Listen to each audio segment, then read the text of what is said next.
Hello friends, কেমন আছেন? আশা করি ভালো আছেন।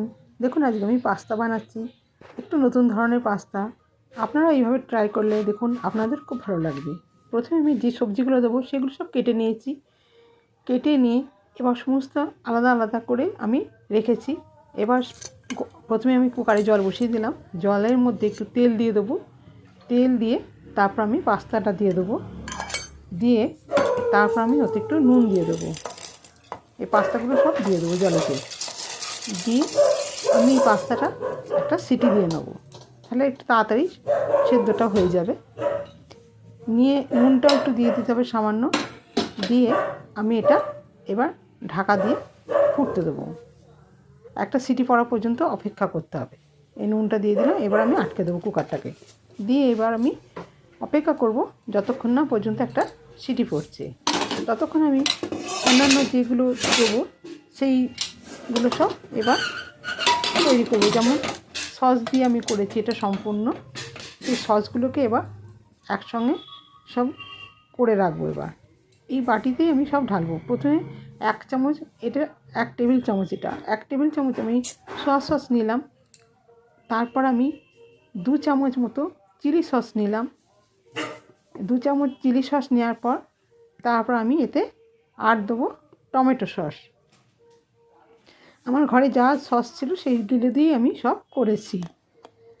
আর এতে মশলা দিলেও খুব ভালো লাগে। পাস্তা মশলা আছে, সেই মশলাটা আমার মানে শেষ হয়ে গেছে বলে আমি দিতে পারিনি, তাই আমি এইভাবেই তৈরি করলাম। এবার টমেটো সসটা আমি 3 চামচ মতন দেবো। দিয়ে ভালো করে এই সসগুলোকে সব আমি মিশিয়ে নেব। মিশিয়ে নিয়ে একসঙ্গে সব মিশিয়ে নেব। মিশিয়ে নিয়ে তারপর আমি এটা রেখে দেবো। ততক্ষণ পর্যন্ত আমার পাস্তাটা সিটি পড়ে গেছে। ওটাকে নামিয়ে আমি ঠান্ডা জলে ধুয়ে রেখেছি, যাতে গায়ে না লেগে যায়, পরিষ্কার মানে ছাড়া ছাড়া সব থাকে। এই সসটাকে তৈরি করে নিলাম। এবার কড়া বসিয়ে দেবো। দিয়ে এবার তেল দেবো। আমি এটা সম্পূর্ণ, অনেকে সাদা তেলেও করে, আমি এটা সর্ষের তেলেরই করেছি। এবার কড়াই আমি গরম হয়ে গেছে, এবার তেল দিয়ে দেবো। এতে বেশি তেল লাগে না, আমি তাই জন্য কম তেলেই করেছি। এই তেলটা যখন হয়ে যাবে এর মধ্যে আমি আদা বাটা একটু দেবো। খেতে একটু অন্য ধরনের লাগে, খেতে স্বাদটা খুব সুন্দর হয়। যেহেতু পাস্তায় মশলা নেই সেই জন্য আমি এইভাবেই তৈরি করেছি। আপনারাও এইভাবে ট্রাই করে দেখতে পারেন, দেখবেন কত সুন্দর লাগে খেতে। এই আদাটা এবার হয়ে গেল। এর মধ্যে আমি দিয়ে দেবো এই সবজিগুলো। সব সবজিগুলো দিয়ে এবার এটাকে আমি একটু ভেজে নেব। খুব লাল লাল করে ভাজবো না, হালকা ভাজা হবে। দিয়ে এর মধ্যে ছিল গাজর, আলু, তারপরে হচ্ছে বিনস, ফুলকপি আর মটরশুঁটি, এইগুলো দিয়ে আমি করেছি। এবার এতে অনেকে ব্রকলিও দেয়, তা আমি এমনি প্লেন কপি দিয়েই করেছি। দিয়ে এবার একটু নুন দিয়ে আমি এটাকে একটু নাড়াচাড়া করে ঢাকা দিয়ে দেবো খানিকক্ষণ, যতক্ষণে একটু সেদ্ধ হয়ে যাচ্ছে আর ভাজা হচ্ছে ততক্ষণ পর্যন্ত আমার একটু নাড়াচাড়া করে নিয়ে ঢাকা দিয়ে দেবো।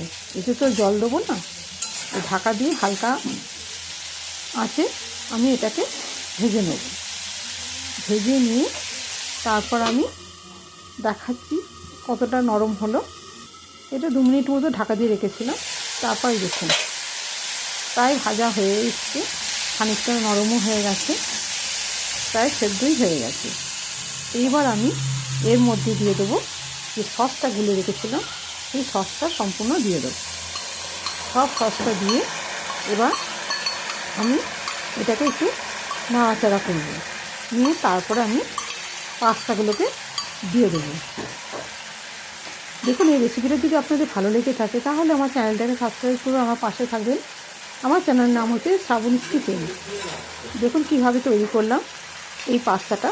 আপনারা এরকম করে দেখবেন, আপনাদেরও খুব ভালো লাগবে। আর যদি ভালো লেগে থাকে তাহলে কমেন্ট করে জানাতে ভুলবেন না, তাহলে আমি বুঝবো যে কতটা আপনাদের ভালো লেগেছে।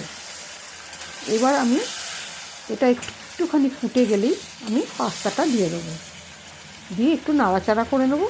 নিয়ে এবার দেখুন ঝরঝরে হয়ে গেছে একদম, ঠান্ডা জলে ধুয়ে নিয়েছি তো, আর তেল দিয়েছিলাম আর হালকা নুন দেওয়া ছিল। মানে সেদ্ধটা হয়ে গেলেও খুব ভালো লাগে, এটা মানে ঝরঝরে হয় একদম, কোনোটার সঙ্গে কোনোটা গায়ে লেগে নেই। নিয়ে এবারে একটু নাড়াচাড়া করে নেবো খানিকক্ষণ, নিয়ে আমার আজকে তৈরি হয়ে গেল। এটা হচ্ছে ভেজ পাস্তা। দেখুন কেমন লাগলো। যদি ভালো লেগে থাকে তাহলে আপনারাও ট্রাই করবেন, দেখবেন আপনাদেরও খুব ভালো লাগবে। এটা সকালে ব্রেকফাস্ট হিসেবে খাওয়া খুবই ভালো লাগে। অনেকে সন্ধেবেলাও মানে ট্রাই করে, বিকেলের দিকে অনেকে খায়, যার যখন ইচ্ছা হবে সে তখনই করে খাবে, সেটা না। দেখুন এইভাবে বানাবেন। আর শীতকালে তো সবজি পাওয়াই যায়, সব সবজি, এসব সবজি দিয়ে পাস্তা করলে খেতেও ভালো লাগে, আর এটা খুব পুষ্টিকর খাবার। আমার আজকে তৈরি হয়ে গেল পাস্তা। দেখুন কেমন হয়েছে রেসিপিটা। এই ধৈর্য ধরে ভিডিওটা দেখার জন্য